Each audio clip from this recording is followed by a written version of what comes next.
off. I want to start off with this. How do you like your Bill Paxton? I like mine sleazy. Sleazy, Bill? I like mine sleazy as fuck. Then you must have loved this Just a movie. real, he's such a real greaseball.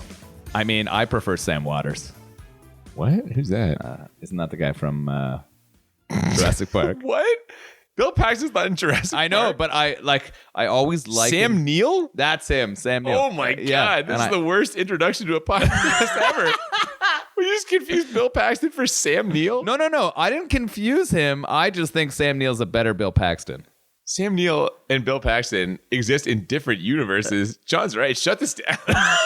Producer John wants to pull the plug on this, and he's 100% right to do so. I don't know. We're off the rails. It's been like 30 seconds. All right. Well, welcome to Bad Movies and Beer. Damn it. This is a podcast about bad movies and good beer. Hopefully. Well, for me, all crap beer is good beer. God. I'm Nolan, and this is Cooper. Hello. And we're bringing you our episode number 2. This we just watched Predator 2 and excited to talk to you about it today. Excited might be a strong word. Before we get into today's episode, I just want to thank everyone who tuned in last week for our episode on Commando. We received a decent amount of feedback, some good, some not so good. I admit it was a little uneven, but you know what? It's our first episode. Give us some time. It'll get better. I think it was amazing. Like all the feedback I saw was very positive. I don't know. Or maybe it won't get better. I don't know. We'll find out. Well, thank you at least for listening. I hope you continue to tune in and give us a chance. We hope you enjoy these podcasts. Absolutely. I want to touch on a couple of things really quickly. So we did Commando last week, and this week we are doing Predator 2. I did see a comment that was, is this going to be an action movie every single week? Let's nip this in the bud right now. It's not just going to be action movies. We have a bunch of sci-fi, horror, not anytime soon, but this was another Mark from Lancaster was like, when are you guys going to watch Cats? Apparently, why did they make this a movie? Like, why did they turn a musical which was already horrible into I've never seen the musical or the film. Either way, this one's a little too fresh, so Mark's gonna have to just wait. We're gonna leave it in the back burner for a while. We'll watch it eventually, but it's less than a year old. I think a lot of people had a lot to say about it. Apparently it's a fucking dumpster fire, so you know what, like we probably will enjoy it, or at least enjoy watching it and getting drunk, but no, that's gonna be like later on. We'll watch it eventually. I do think there'll probably be like another musical that shows up at some point, but it's not just going to be action movies. Everyone needs to just relax and calm down. The only reason that we are watching Predator 2 today is it came up last week in our Commando episode. I love that you said everyone needs to calm down because, I mean, after that first episode went out, we had like, I don't know, maybe a few of you who listened, and we do appreciate it, but it is hilarious. I love the feedback, though.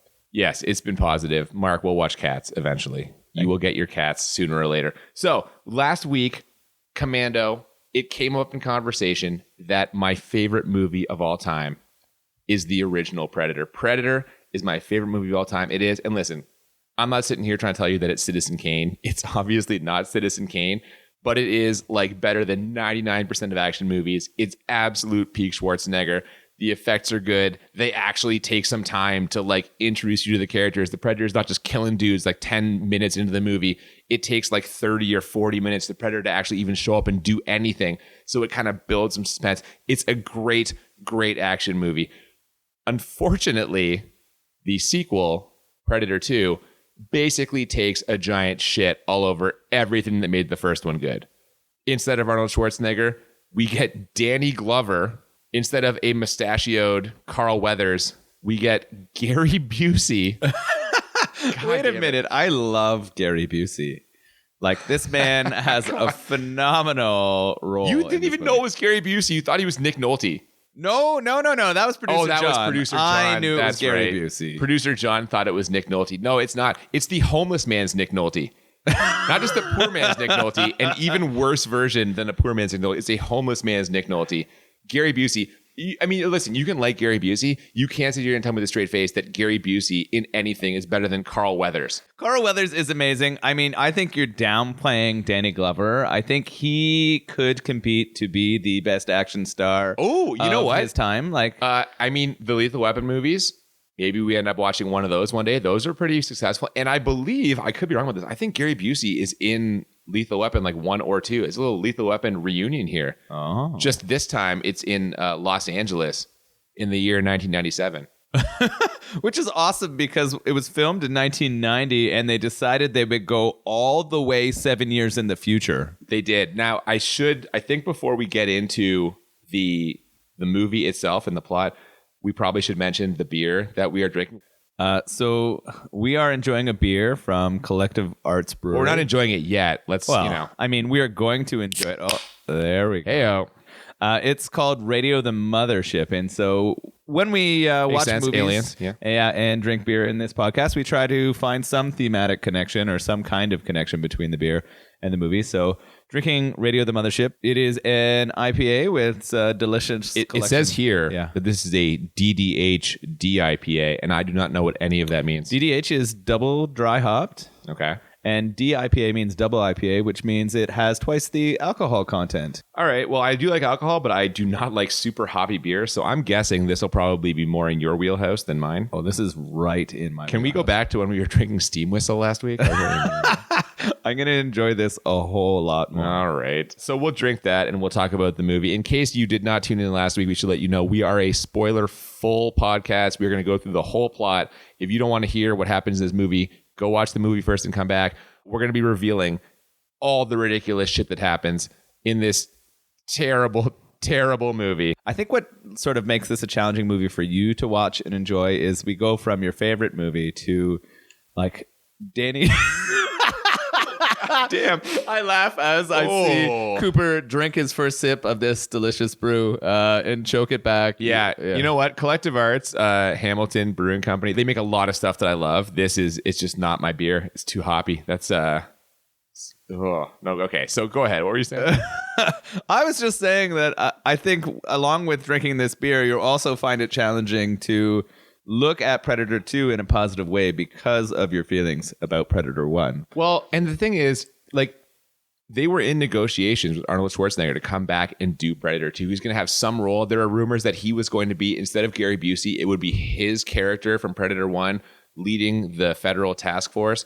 There were also, like, there were either he didn't agree with the script or the director or the money was wrong. No, you're right. I'm gonna constantly be thinking what could have been. This is just, you know what it is in this movie is that this time it's a different kind of jungle.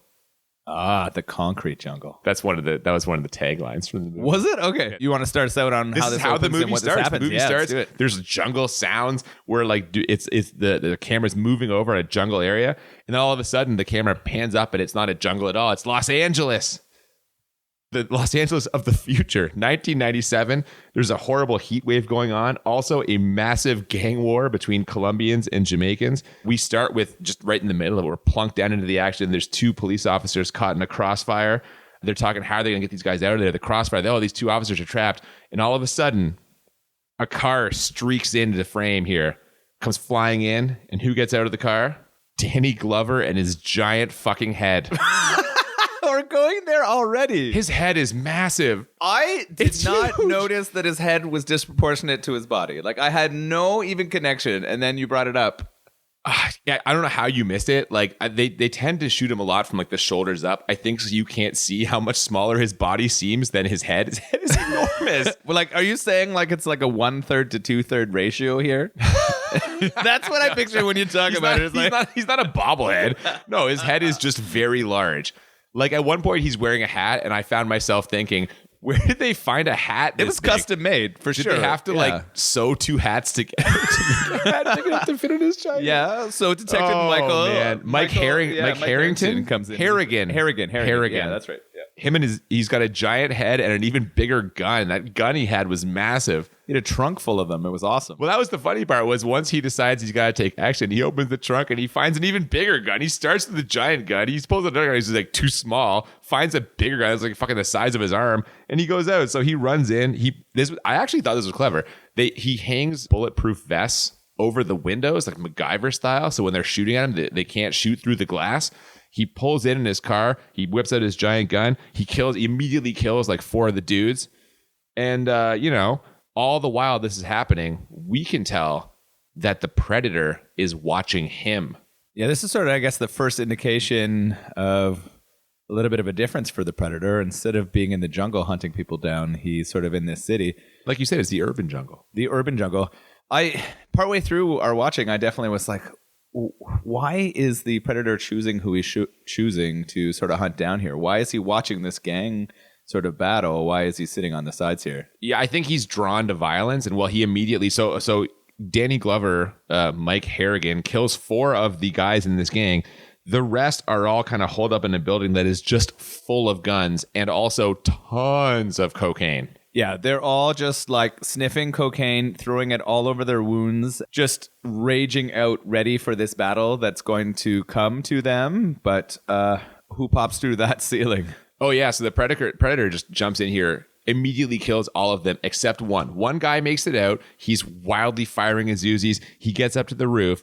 Danny Glover tells the dude not to raise his guns. The guy sees the unmistakable shadowy outline of the Predator, pulls his guns up. Danny Glover shoots him. He falls off the roof. Glover looks up and he sees also the Predator outline, but he's not really sure. You know, he's scared of heights. We find out there's a massive heat wave. So he kind of like, did I just see that? Is it the heat? Is it the height? Like, what is it? There's a lot of foreshadowing in here, right? Like there's a lot of builds trying to sit there. You start to question what happened to all these people in the building. How did they all get torn apart? Who? Yeah, man. Glover and his team come in and there's just bodies at blood everywhere. So much blood. Bodies are hanging from the ceiling. They can't figure out what's going on. Although they have a theory. This must be the Jamaicans. Yeah, the Jamaican Voodoo, the other gang, right? Somehow a bunch of Jamaicans got in this building, murdered all these people, dragged one guy 40 feet in the air without a ladder, hung him from the ceiling and skinned him, and they all escaped without ever being spotted. Must be the Jamaicans. Yeah, I mean, that's obvious. Oh, man. Who shows up right as they're sort of exiting the building? I love this because this is just Danny Glover just continues the great tradition of cops getting yelled at by their superior officer. Immediately he walks out of the building. There's his like sergeant or captain or whatever, just fucking starts yelling at him, tells him this is under federal jurisdiction now. Danny Glover shouldn't be in there. And the feds show up in a helicopter. They get out. How did you describe them again? They are straight up the bro army. They are wearing these collared shirts. They have got, like, polos on. They're all blonde. It's all slicked back with gel, and they're wearing aviator sunglasses. I was like, why did the bro army just come out of the helicopter and their commander is it's fucking Gary Bruce? Gary Busey? Yeah. Or as producer John knows him, Nick Nolte. Is that Nick Nolte? His name was Key, I think, right? What was my God. Yeah. Peter Keys, Special Agent Peter Keys. Special Agent, yeah. Special Agent Peter Keys. They basically, Danny Glover gets served by his boss. He has to walk away. We cut to the police precinct where shit is out of control. They are overflowing with perps. People are yelling, screaming, swearing. But you know who's calm in the middle of all of it? Mr. Bill Paxton. This is some great Bill Paxton right here. He comes in hot. He's talking about playing golf. What's the quote he uses?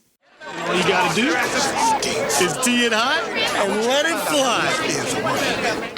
Oh, well, he's hitting on the receptionist. He spends his whole movie hitting on people. He's fucking greasy as fuck. This is the Bill Paxton that I love to watch in movies. Just a fucking sleazeball. Jerry Lambert. Oh, God damn it. You know what? The True Lies, I forget who said it. Somebody was like, he's just playing the same guy he plays in True Lies? And the answer is yes.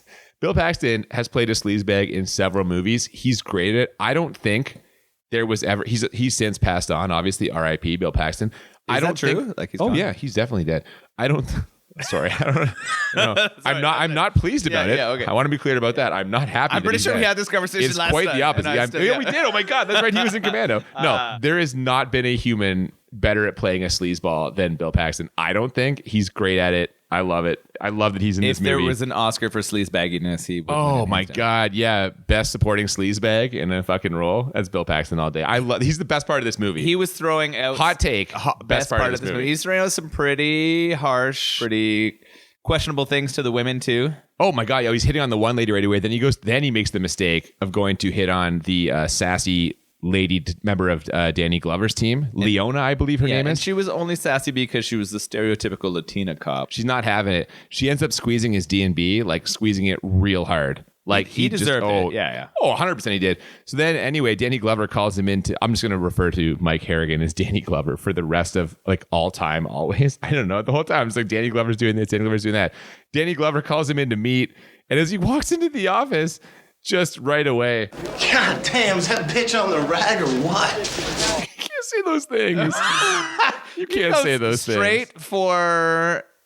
Like, yes, she must be on her period. Any woman that wouldn't immediately fall for his sleazy pickup line must be on her period. Sleazy Bill Paxton, just the best. Bill Paxton. His best part about this movie. Also, did you catch his nickname? I agree, he is. No, not like. Wait, hang on. Not like from like a historical standpoint. I'm just saying, like, he's the most entertaining part of this movie. Okay, all right. Did you catch his nickname though? No. What was his nickname? His storied career from his previous precinct. They call him the Lone Ranger. Oh.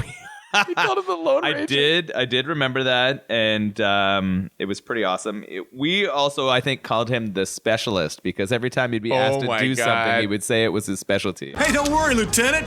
Surveillance is my specialty. Okay, then. I'll handle it. PR's my specialty. What was the last one? I didn't fucking remember. Something else. He had a million specialties. Just a fucking sleaze. I love it. We cut from sleazy Bill Paxton to a Colombian drug lord getting his just some aggressive, vigorous. This girl is all over him. We heard it before we saw it. Sounded like somebody getting murdered. And then immediately, did the predator strike again? Nope. That's just the Colombian lady trying to break this guy's off. And who busts through the door to this Colombian drug lord's apartment? The Jamaicans, but for real this time. Not the hypothetical Jamaicans that caused all that trouble at the gun and cocaine factory. No, the Jamaicans come in. And they break up the party immediately. They hang the dude upside down. They do some voodoo stuff to him. Even though, now that I think about it, like, voodoo's not a Jamaican thing? Isn't voodoo like Haiti? Isn't it a Haitian thing? We are not the people who should be probably discussing voodoo. I think it doesn't come necessarily from Haiti. I think that there are people who probably practice voodoo who would be in Jamaica. I do think the whole stereotype was absurd and ridiculous, and there's some hilarious Jamaican stereotypes. They're really, they lay it on thick. If you are Haitian or Jamaican and know the answer to where voodoo comes from, we are sorry. Hit us up on Twitter or at the BMP podcast. We apologize for our ignorance. Yeah. And then, so they hang the Colombian drug lord up. They stab him through the heart. Well, yeah, after their voodoo ritual. And then comes Predator attack, of course. We really get a look at the Predator's weapons, and I'm not sure why. Because he's like invisible, but then the stuff he's holding isn't invisible, even though it's his weapons. He's holding like his own spear, and it's like it's not invisible, and you see it, and you see him hold a gun. But then later on, he's holding the spear, and it is invisible. They're just not. They're not following the rules. I don't really know. I don't feel like I'm the Predator expert, but is his stuff supposed to be invisible while he's invisible? I can answer that for you. Yes. And when he's using it, why would some of it become not invisible and others not? I think they just wanted to show us his different gadgets. Oh, he's got a spear that so this was like Predator's Batman moment. He was like getting out the cool things that I will say that spear was badass. It like retracted and went in and out. At one point I wrote down in my notes we were watching that was one of the cooler parts of the movie was all his spear, the cool gadgets that Predator got to have. Well, then congratulations, them making those visible worked. So it worked on it worked on you.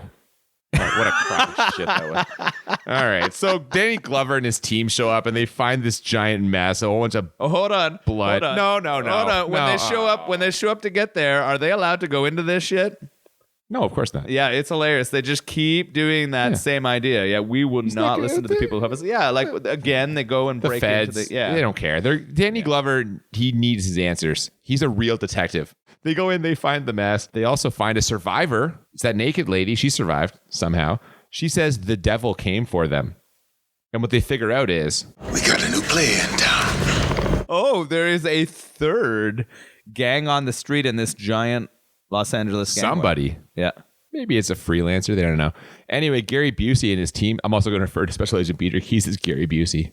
They show up and they kick them out of there because, again, federal jurisdiction. He also threatens his life at this point, which I thought was, Danny Glover splits the team up, sends Bill Paxton to see where they take the lady. He also sends Danny, one of the members of his team, to re-enter the crime scene, try and look for more clues. Danny does, but unfortunately, he gets murdered by the Predator. Oh, yeah, this part was rough. He goes around looking for clues. He finds some clues, but then finds the Predator as well. I did have my notes here related to Bill Paxton. Is that his real voice, or is he throwing an accent when he's being a sleazy? I will answer your question. That's his real voice. That's the voice he uses in every movie. Have you ever met Bill Paxton in real life? Well, no. But I've heard him on podcasts. I've listened to him on other podcasts. He sounds exactly the same. So he just sounds like a sleazy asshole all the time. I think he dials it up, and I also think it depends on what he's saying. I mean, I think if he was like, at the grocery store and he was just like, hey, where are the oranges? It wouldn't be as bad as when he's like, the vet. I was gonna give you a True Lies. I was gonna give you a True Lies line, man. Do it. The vet gets him wet. Like, you know what I mean? Like that just inherently sounds more sleazy. Yeah, it is way more sleazy. Okay. So we go from that scene of Danny dying, and they do this weird kind of like really artsy cinematography where they have blood dripping down on this like special necklace of his. It is special. It comes up later. This is sort of a foreshadowing moment, and they have lots of these throughout the moment where they just kind of put in scenes to try to explain to you what's happening. Yeah, they occasionally hit it a little heavy. Well, and then they directly tell you what's happening, which was important because I was having a lot of trouble at times. I don't know why. You did a terrible job following this movie. No, so Danny Glover, fresh off of his friend dying and him getting yelled at by his superiors again, he vows revenge on whoever killed Danny. Then he bumps into Special Agent Peter Keyes in the hallway, and he fucking claps back at him. He gets in Peter Keyes' face, and when he's done, he claps in his face. And I'm watching this, and I'm just like, fuck, did Danny Glover invent clapping back at people? Yes. Yeah, he did. It's clear. Like, the evidence is clear. He did. 1990 was the start of the 28. Wait, 20? How many years? 20? 30? No, it would be 30, but I think... No, but yeah, the movie... It's fine. I mean, the mothership is clearly catching up with you as you try to add or I'm trying to drink it as fast as possible. Listen, I'm sure that for people who like hoppy beers, they enjoy it. I am just like, let's get it. 8.5%. Jesus Christ. That's a light double IPA, anyway, by the way. Apparently Danny Glover invents clapping back right in Gary Busey's face. Then he wants more answers, though. He goes to visit the coroner, and he finds out that Danny was gutted like a fish, which we saw, and that also... the Predator had left behind like part of what his weapons. One of his weapons like a projectile, and that got lodged in the wall. Danny found it. He had it in his hand when he was dead. I'm not sure how the Predator missed that and didn't take it away, but Danny Glover gets it. And then they find out through chemical analysis. I think they put it into like the world's best microscope at a coroner's office. I was really questioning what the hell was happening here. They got down to like an atomic level. You have to remember, this is set in the future. The movie's filmed in 1990, but in futuristic 1997, they have incredible crime-fighting technology. I agree. They also, in this period, showed the picture of the FBI truck, which was actually like a fucking TV production truck. Full of old school, like, CT monitors. There were monitors. I saw monitors, yeah. Yeah, so that was awesome. They find out, and the whatever it is, whatever it's made of, is not anything found on the periodic table. Oh, she said this in the most profound way too. It's not on the periodic table. That's a big twist. That's the first clue that maybe you're not just dealing with some Jamaicans. But I had some questions here. Aren't things in outer space also still on the periodic table? Aren't things all made of the same elements? Listen, 2 minutes ago, I couldn't figure out how many years it's been since 1990, so I am not the right guy to be asking this. I was also the guy having trouble following the answer plot, is it is 30. Either way, something strange is happening here. Danny Glover wants to meet with the Jamaican gang leader, King Willie. Who pulls up in the most ridiculous car you've ever seen? King Willie's henchman. Zebra top. It's a Cadillac for sure. Smoke is just billowing out of it. King Willie will see you now. And in the car, it's just full of Jamaican stereotypes. Yeah. Just the, oh my God, terrible attempts at accent. They start talking about ganja right away. Yeah, we have, Rasta music, we have dreadlocks, we have everything you can think of to be a Jamaican stereotype in that vehicle. And then he meets King Willie, who, again, is a massive practicer of voodoo, which I don't think is a Jamaican thing. I really think voodoo is Haitian. Please, if you know the answer to this, tell us. Either way, King Willie thinks the Predator is something that is not of this earth, a spirit from the other side. Yes, you can't see him until he comes a-calling is sort of what he said. Yeah, he tells Danny Glover to prepare himself. It turns out that King Willie should have taken his own advice because after telling Danny Glover that, he immediately gets murdered by the Predator. Just immediately. Yeah, it happened quick. I actually wrote down the scene because it was kind of interesting. I actually thought it was, in terms of the movie, one that was kind of interesting. He jumps from the top of a rooftop into a puddle, and you see the big splash, but of course the Predator... Okay, but I swear that happens twice. I swear there's a big splash, and I'm like, oh, fuck, it's the Predator. And then like 10 seconds later, there's another big splash, and I'm like, what was the first splash? Yeah, he knocked a book or a box or some shit down. And then he starts like stomping through, and That's as you can stupid. see, the water tends to affect his invisibility. Which also comes up later. Foreshadowing, yeah, again. So you see that happening. It was about this time where I was like, why is the Predator targeting the people that they're targeting? I have seen Predator 1, but I had forgotten sort of He picks some of the the most backstory. violent, the strongest, the most deadly people because he's a competitor. Predator's out there. He's trying to get trophies, which comes in later. He wants to kill the most dangerous things because that proves his value as a hunter.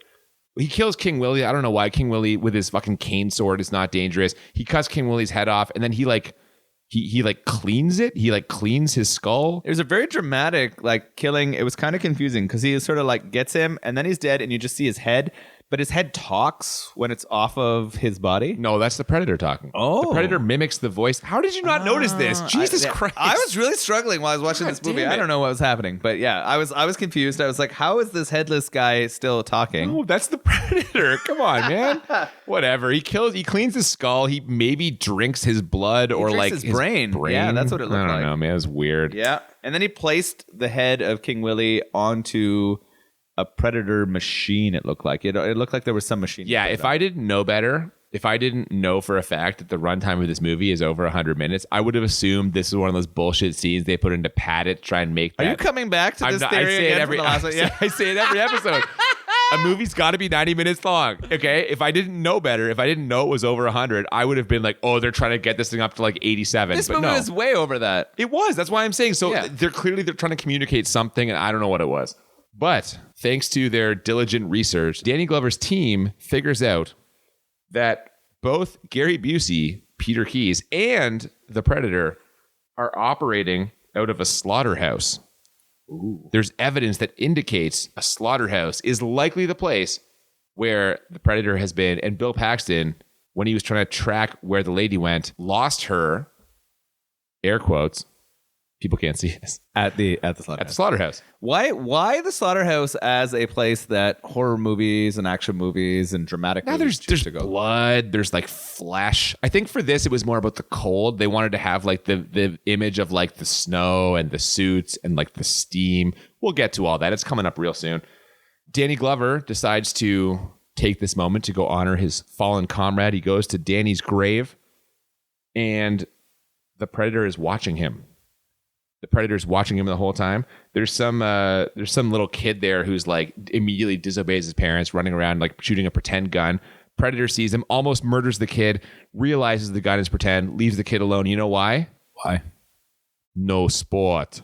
So this is where I started kind of figuring out and remembering that the Predator only sort of hunts as sport. But who else was there at the cemetery with that like disobedient kid? The Predator? We just said he almost killed the kid. No, but who else was there? Danny Glover? Yeah. That's how we started talking about the cemetery. Oh, Jesus. Jesus Christ. He goes there because his friend is dead. What is going on right now? I'm having trouble. Oh, talking. I guess this radio of the mothership is affecting. It's a really good beer. What is have a Michelob Ultra. what does Danny Glover find, boys? There. Oh, he finds first he hears something. He senses something almost, and he starts wildly aiming. The cinematography is all over the place for this. It's ridiculous. We were all just laughing out loud. One of the worst attempts at suspense in a movie I've ever seen. He finds the necklace, though. The necklace that was like ripped off of Danny's body by the Predator. And then, just in case anyone watching the movie is really stupid, or you know what? You weren't paying attention. So maybe it's a good thing that you were. Yeah. He just says, oh, it's Danny's necklace. I hate when they do that. I hate when movies insult the intelligence of whoever's watching it. But again, you know what? You fucking were asking like all kinds of dumb questions. So maybe it's good that I kind of need it in this movie. I mean, normally I think I'm okay in watching movies, but I was very thankful for all of the absurd and over-aggressive foreshadowing, for all the over-explaining that happened. It was perfect. I apologize, producers of Predator. Apparently, it's good that people put these things in where you just hammer us over the head with what's going on because Nolan fucking wasn't paying attention. So good on that. Anyway, we cut to Bill Paxton and the fiery lady member of the team, Leona, on the subway. which is so strange. This whole scene is weird. Some punks like try to rob a guy, but it turns out the guy has a gun, as does literally everyone on this subway. Everybody else, and you know who else is there? The fucking Predator, even though he was just at the cemetery. At this point, I'm like, where are we? When are we? You asked, how is he moving around the city this fast? I don't know. Was this hours later? Was this the next day? It's so confusing. It was a pretty ridiculous scene. It brought a lot of action to the movie. Like, I think it needed some of this, but it was pretty ridiculous in general. When everyone brought out their guns, and then it just became a fucking Wild Wild West shoot fest with the Predator murdering everybody.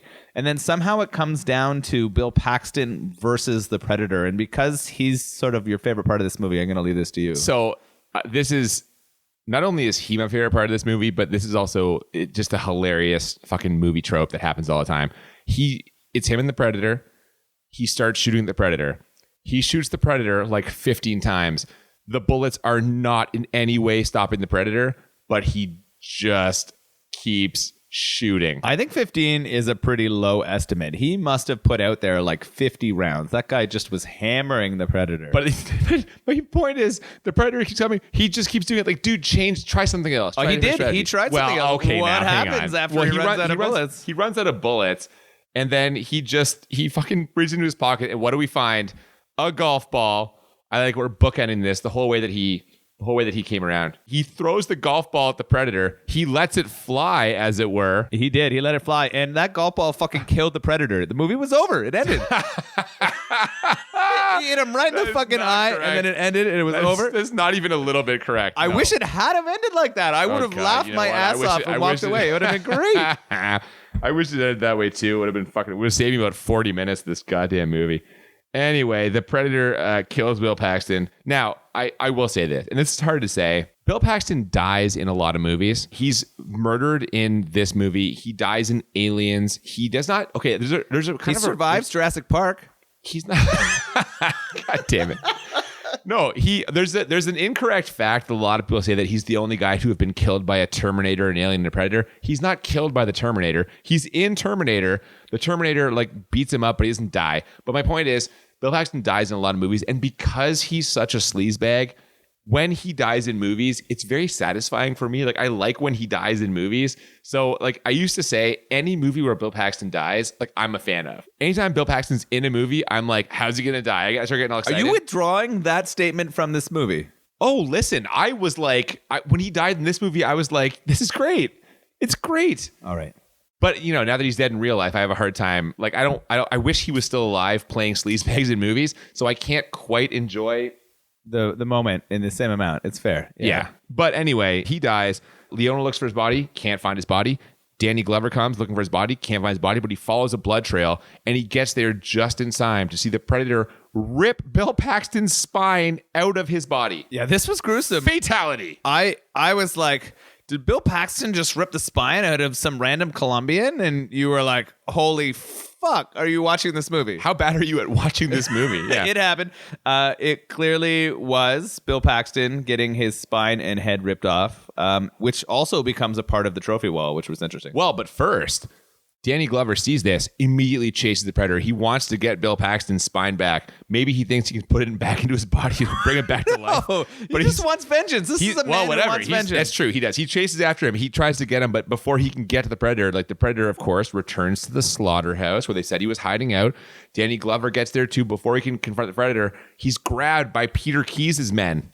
Gary Busey's men grab him. The Predator, unencumbered, scales to the top of this building, celebrates by getting hit by lightning. Yeah, this was hilarious. You missed this. And I'm just like, why the fuck did he just get hit by lightning? And you're like, he doesn't get hit by lightning. And we rewinded it. And of course he did. Yeah, this was the one thing that I missed as opposed to the 95 things that you missed. Well, that's fair. So he's up there celebrating. He's holding the spine. He's shaking his giant spear. He's shaking his giant spear. The lightning hits the spear. You see the lightning flowing all around him. And he's just like, he's good with it. Well, I think lightning gives him invisibility is what we figured out. That's what happens, apparently, based on the movie, is that whenever a Predator gets hit by lightning, they get to go invisible. His suit is definitely not powered by lightning. Stop it. I believe it 100% is powered by lightning. You don't know what you're talking about. It's not correct.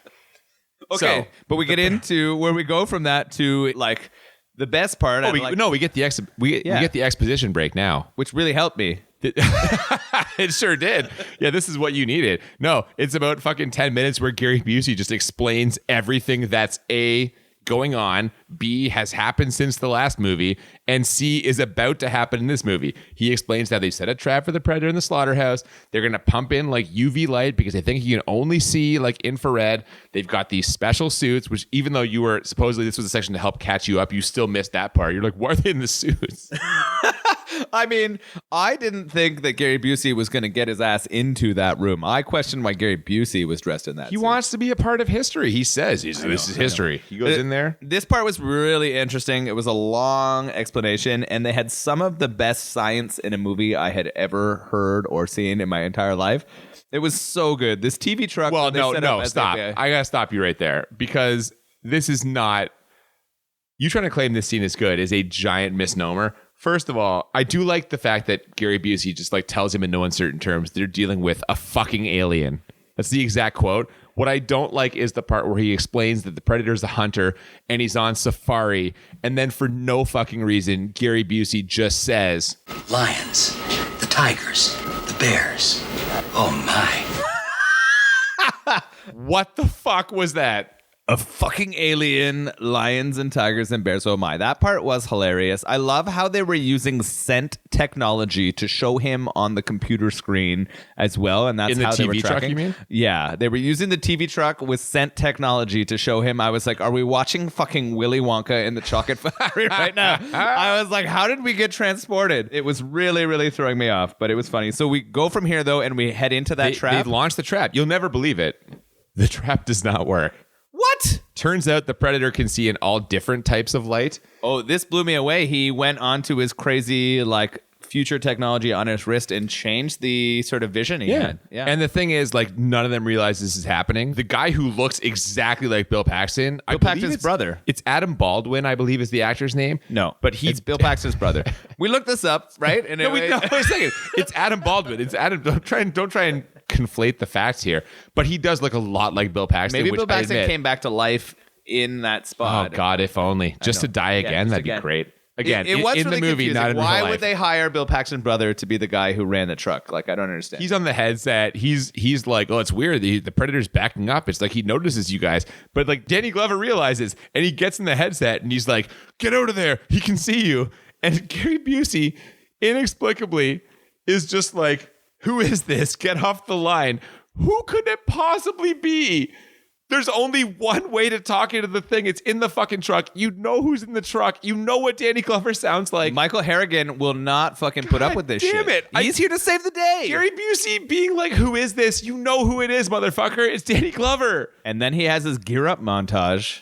Well, I know you love a good gear up. This is incredible. For those of you, no one's ever heard our pilot episode where we watched a movie called Deadly Eyes. There's a gear up montage, and Noel fucking in his pants. He was so excited. I also love the gear up montage. The The gear up montage on the beach in Commando. Is Yeah, my that's favorite part, true. too. That was This a gear up shit montage in yeah, Commando. These are my favorite action movie moments. So the Predator is just murdering all of Gary Busey's guys, and while this is happening, Danny Glover is having a gear up montage, and while this is happening, Noah's feverishly masturbating, just fucking so excited about the gear up montage. That's a little excessive. Danny Glover, fresh off of gearing up, blows a hole in the wall with a giant grenade. He walks in, and now Gary Busey seemingly gets murdered. Now it's 1v1. Danny Glover v. the Predator. They're going at it, which, you know what? We talked last episode. One of my big problems, both of us had this problem. The fight in Commando, it's Bennett against John Matrix. Schwarzenegger is fucking jacked. Bennett is like... This fat fake Australian. Bennett looks like you and I. Yeah, he's a fat fake He's Australian. not jacked up. He's not a muscular guy. And he's fighting one-on-one. He's fighting Schwarzenegger hand-to-hand. And Schwarzenegger's like struggling to defeat him. It's wildly implausible. It's laughable. That's how I felt watching old-ass Danny Glover fight the Predator. Danny Glover in this movie can barely run. There's scenes where he's running and it looks like an old man fucking shuffling along. And now he's fighting a Predator one-on-one. Schwarzenegger could barely fight a Predator one-on-one in Predator 1. Now here's old-ass Danny Glover. It's ridiculous. Well, I mean, you're selling Danny Glover short. He was the best action star of the entire generation. Listen, if any man could take on a Predator, it's got to be Danny Glover. If he headbutted the Predator with his massive fucking head, I would believe that the predator got injured. There'd be nothing left of him. He'd be in molecule. I mean, I was really upset when we were watching, and he put in like 4 shotgun shots, and the predator went down. Glover shotguns I him know, like yeah. 19 times in the chest. It made no sense because, I mean... Well, yeah. I was going to say, in Predator 1, they have a fucking Gatling gun, and they Gatling on the Predator, and he's still coming, but fucking Danny Glover and his shotgun, whatever. The point is... it was garbage. He shotguns the Predator, Predator's down, seemingly game over. Danny Glover takes the Predator's mask off, sees his face, and in a dynamite, I do like this, the callback to Predator 1, the Schwarzenegger line, Danny Glover starts to say, "You're one ugly motherfucker," but before he can finish, he gets snatched. The Predator grabs him by the throat. The Predator says motherfucker for some reason. Is he the same Predator from Predator 1? Is that what we're supposed to? Yes. Oh, now you know everything about Predators? I know everything about Predator. 5 minutes ago, you didn't know why the guys are wearing fucking suits in the trap set. And now you're telling me about Predators? You're getting very upset right now with me. And I think... It's unbelievable. It has to be. That's the only assumption you can make or draw from that situation, right? So Danny Glover's about to die. All of a sudden, who saves Danny Glover? It's Gary Busey. He's somehow still alive. Half his face is burned off, but he's still going. He buys Danny Glover some time. About 10 seconds worth, and then Gary Busey gets chopped in half by this like flying disc the Predator throws, which, by the way, up until this point, the effects in this movie have been pretty good, but watching this disc like fly through the air with like a black outline around it because it's clearly like primitive green screen, pretty fucking terrible. It's horrible. It goes through like 12 cow carcasses, and of course, because they're in the like meat locker where all of the fights happen, it cuts them all in half. And then they also cut in half our favorite character from the movie, Gary Busey. Bill Paxton? Oh. Yeah. And it's just so fast. Beer town. Yep. And then goes right back to him. It is so ridiculous. But then, guess what happens? Oh, it's round 2. Yes. It's Danny Glover's out there swinging still, and he starts fighting the Predator. He dodges the Predator spear in a dynamic move befitting of a much, much younger man. And then he shoulder tackles the Predator off a fucking roof. We cut to it, and the Predator is still holding on to his arm. So Danny Glover has knocked the Predator off. Predator's holding him on. They're both in danger of falling. Danny Glover calls the Predator pussy face. I wrote this down. It was just like, okay, pussy face. Has his character ever seen a pussy? Oh no, we got a spit take. Because okay, here's the thing. While you clean yourself up.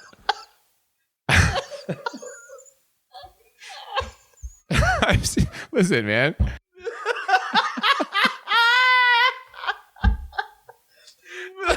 Oh man, this man who's afraid of heights is holding on Listen to me. No, hang on. No, stop. Listen. I think he means more like I don't get, like he's a pussy.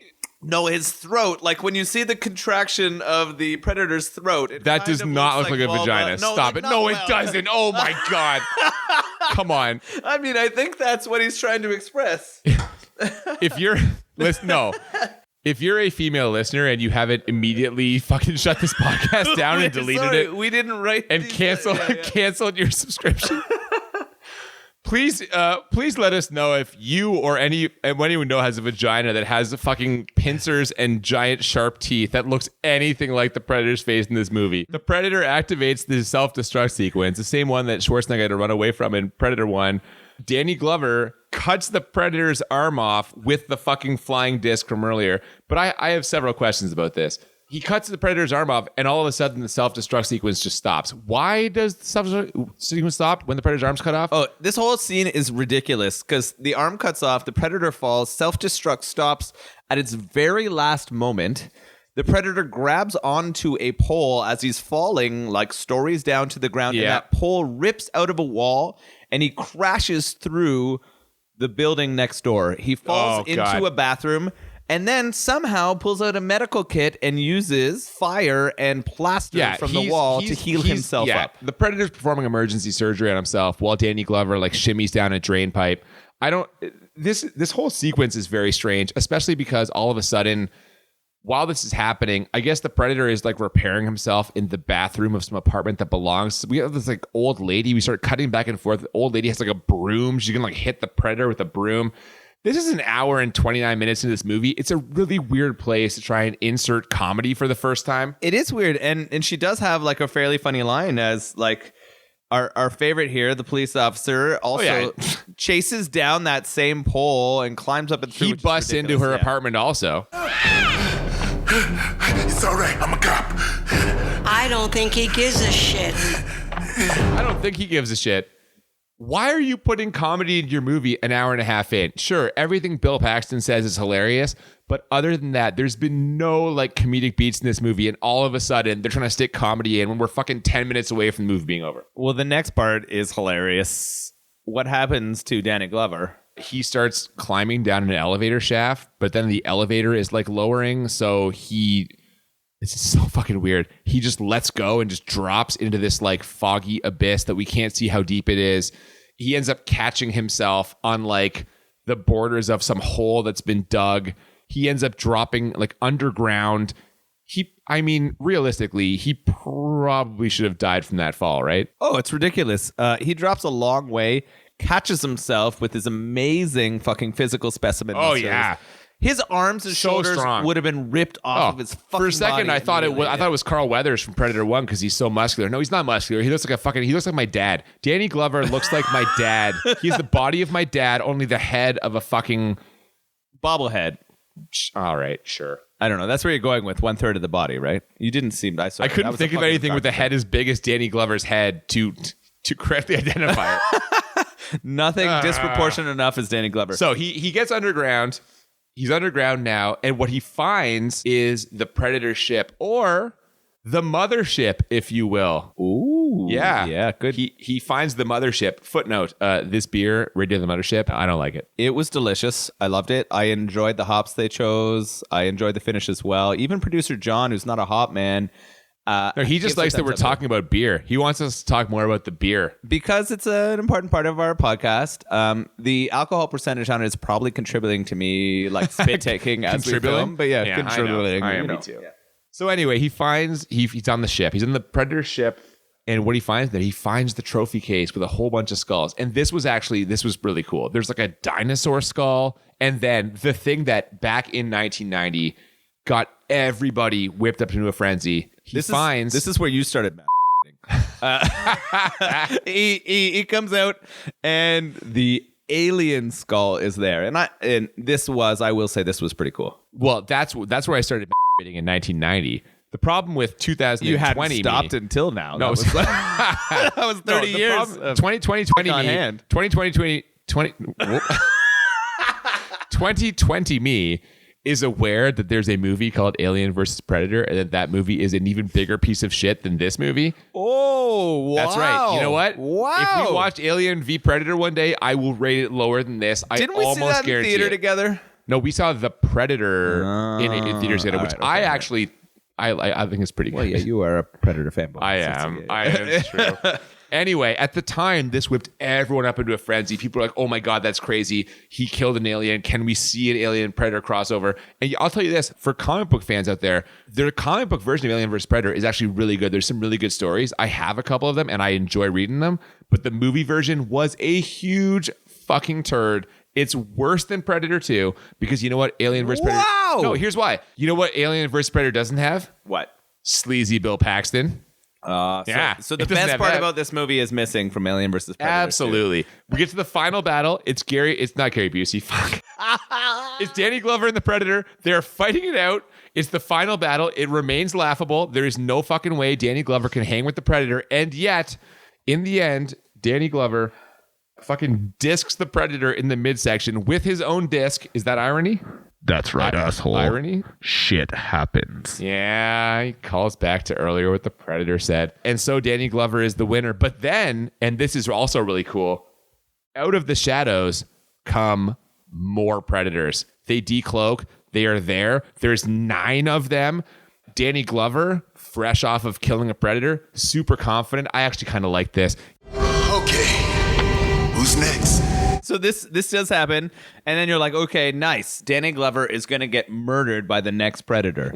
It's sort of what I was hoping for or thinking what was going to happen. And of course, they take the body away. They remove the body of their fallen comrade. and they give Danny Glover a parting gift. It's like an old time pistol from 1715. So I love this because all of a sudden they're adding layers to like the Predator mythos. Apparently they've been coming here like for centuries, hence the dinosaur head, I guess. Danny Glover's got this pistol now. The ship leaves. Danny Glover has to run away from the ship exhaust, the flaming rocket engines. Yeah, he jumps out of the end of the ship and survives as it explodes and takes off, which is awesome. I mean, the quality of the special absolutely effects realistic. Come on. Yeah. I feel like those special effects and were worse after than he Predator. survives it, he Or not stands Predator, up. Commando. He's covered in ash, and he's meted by Bill Paxton's brother. Dave Paxton shows up, right, and greets him. He's like, we're so close. We're so close, man. We almost killed. That's not what the guy sounded like. Yeah, it was kind of like that. No, but- it wasn't. Well, Not that's even a not little what he bit. sounded like. But then he says, Danny "Don't-" yeah. What does he say? What does he say? No, I don't have it. You go. He says, Don't worry, you'll get another chance. because they keep coming back, and then all of a sudden it's credits, fade out credits. We're out, man. We're out. That's it. I don't know. This we're gonna rate this now. Do you want to explain how the rating system works? Okay, sorry. Before we rate it, I have a couple questions about Predator, and we'll be quick because I know let's we're go. running a little long Yep. here. How many Predators are there? So there were 9 there and 1 that died. So there were A 10 whole Predators planet's mentioned. worth. There's a whole planet's worth. Okay. So that's what I was going to ask you. Like, do you know their home planet? Do we have the history behind their home planet? Do we know what it is? Not or what it is? exactly. We know that there is a planet that has actually multiple like races of predators. I guess some are like larger, some have different abilities. We kind of find this out through the subsequent movies, but there is like a home world they come from where like what's held in the highest regard is your ability to like hunt and kill and like be victorious in combat. Oh, okay, good. So this is all new learning for me, and it kind of relates to my final question I have for you. Are all predators this way, or are there like some nice predators, or are these guys just like rich assholes who like to go like trophy hunting? Okay, so essentially they are all bound by the same kind of code of like, so the predator doesn't kill the kid because the kid is a fake gun. The predator doesn't kill Leona, the lady member of Danny Glover's team, because she's pregnant. Basically, there is a code. They live by this. But you kind of glean through some of the other movies and comics that like now there are different kind of like races or different classes of predator where like some are held in higher regard than others. In the movie Predators, which came out a while ago, like 2010 maybe, there were rumors that at one point Arnold Schwarzenegger and Danny Glover were supposed to make cameos. Arnold Schwarzenegger would be leading an army of predators that like revered him as like the leader because he had killed the predator. So there in one of the movies, maybe it's Alien versus Predator, or maybe it is Alien versus Predator Requiem.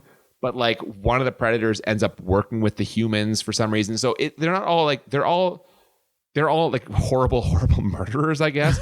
But some of them at least like will recognize like the need to team up with someone who has a common enemy. All right. So at least all the ones we see are horrible murderers, but there might be. Well, but look, they don't kill Danny Glover. They give him the fucking pistol as a sign of respect. They respect other people who are good at Murderers. violence and Yeah. killing. Okay. Yeah, All right, exactly. fair. Okay. Yeah. This is a good way to transition into the end of our podcast. So explain the rating system for the folks at home in case they missed episode 1. All right. So if this is your first time tuning in, we do rate the movies afterwards, and we rate them for 2 things. One is for how bad they are, and the other one is For how enjoyable. So both are a scale of 1 to 10. And the ultimate goal is we are searching for a movie that will be a 10 out of 10 for how bad it is in terms of production value, script, casting, etc., and a 10 out of 10 for how enjoyable it is, how much fun it is to watch. Ultimately, we are hoping to attain the score of what? a perfect 20. You know, a crit 20 if you're in the D&D. Oh, no, I think you mean a crit 20. Oh, fuck. I don't know about that, Echo. Yeah. Effect. Beautiful. So we got to think about this. We're going to rate it. Do you want me to go first today? No, or you wanna I'll go- start. Okay. I'm going to go for how bad this movie is. You're going to go low. No, you know what? Here's the thing. Much like last week, it's a major studio production, so the production value is pretty decent. I don't agree with the casting. Some parts of the script are laughable. Some things make no sense, but it's not like we're watching some like late night bullshit. I'm going to say it's a 7. Way to look at my notes and steal my thunder, you piece of shit. What's the score, man? It's a 7. I You give it a agree. 7? I agree. I was going to give it a 7 as well. I'm Now, thinking how enjoyable, sitting- though? Well, looking at what you said, I mean, Bill Paxton's character was awesome. I also think Danny Glover might be the best action star of the time. So as we go into and talk about that, I have to give no, this no, stop. He's trying to get me riled up, everybody. He's not being serious. No one in the history I'm of time. 100% serious. Danny Glover's mother 100%. wouldn't call Danny Glover the best action hero of all time. She would. You know she would. No, she wouldn't. Yeah, she would. Not if she's fucking seen Predator. Okay. Predator 2. I am going to give it a 7 as well for enjoyability. So I'm giving it not for enjoyability. Wait, you're going 7-7? I'm going 7-7. Oh, I'm keeping this as wow, 7. man, Yeah. you have this really enjoyable. I had a good time, even though I had trouble following along. Like, That's probably why you had a good time. so I don't know. Maybe the beer deserves the 7. Maybe Radio the Mothership deserves. Actually, here's what's going to happen. I'm going to give give that a Radio the 2. Mothership a 9, and the movie a 7. Again, you know what? Nothing against the fine folks at Collective Arts. I love a lot of their beers. They have made some great beers, but it's just not for me. I'm not an IPA guy. I'm going to rate this movie for enjoyability. For me, it's a 5. This movie sucks. I said as we were watching it, I'm like, this will hopefully be the last time I ever watch this movie. I mean, I like Bill Paxton. Gary Busey makes some interesting choices. But he's amazing. I can't get down You with gotta this fucking movie. love This Gary movie's Busey. really bad, man. Gary. I'm not a fan. Yes. I don't need to watch this again ever. Gary. Gary. Yeah. All right, that's it for me. I'm done with this. I'm done with this movie. Let's move on. Next week, we'll be back with something else, not an action movie. If you have not already, please like, share, and subscribe. Give us a rating.